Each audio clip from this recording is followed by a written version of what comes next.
Hello everyone. Okay, you must be thinking, why am I sitting with these blocks? Okay, so these blocks are related to our topic today. I'm going to ask you a simple question. Okay, let's see if you know the answer. I work for you, but you cannot see me, not with your naked eye. Who am I? Some of you already got the answer, but those of you who did not get the answer, I'm giving you another clue. You can see me with microscope and I make you. Who am I? Right, you got the answer. I am cell. And that is what we are going to discuss today. Okay, so why am I sitting with these pieces here? To explain you about cell. You see, like we are these pieces, when I connect these one with another, what do I make? I'm making a structure here, right? Similarly, cells in our body, they connect, they join with each other and make the entire body.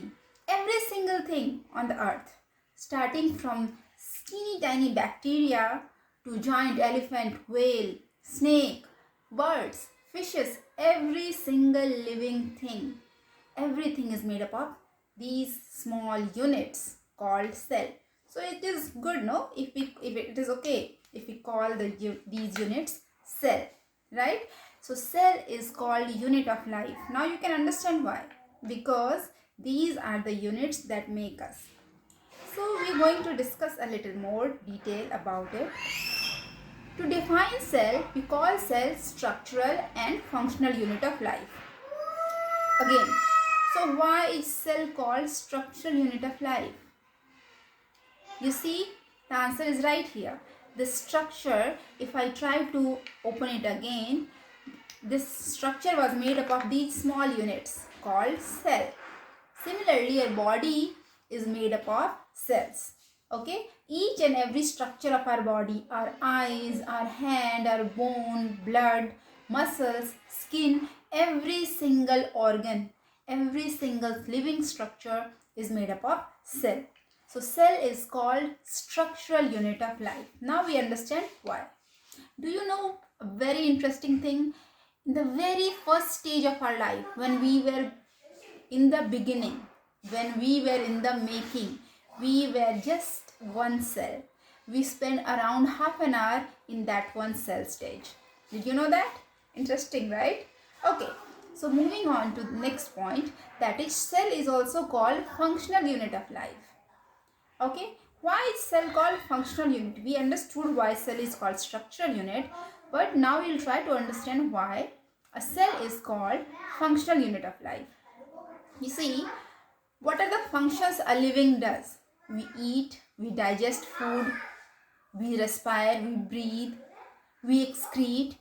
So all of these functions, to perform all of these functions, what do we have? We have different kind of organs. Like for digestion, we have entire digestive system, which include mouth, stomach, intestine, so many enzymes, etc. Right? So what happens when we digest the food? The food goes into our blood. And what happens to the food there? The blood delivers this food to each and every cell of our body. You know, we say when we eat, we get energy. How do we get the energy? We get energy from food. So how is this food giving us energy? This food is going to our every cell of our body. So ultimately this food is used by every cell of our body. You understand this now? So the digestion, which is actually happening in our body, is ultimately happening at the cellular level. That is why cell is called functional unit of our life. Let's take another example. Cell, when we breathe oxygen and we breathe out carbon dioxide. So what happens when we take oxygen inside? What happens with the oxygen? The oxygen again goes to the blood. Okay, and then blood delivers this oxygen to cells of our body. What happens there? The cell uses this oxygen to produce energy. Okay, so this is how ultimately the oxygen is being used where? At cellular level. That is why cell is called functional unit. You see now, every single function of our body is taking place at cellular level, and that is why It is called cellular. Cell is also called functional unit of life. So I hope you are clear with definition of cell. Rest we will discuss in next session. Bye.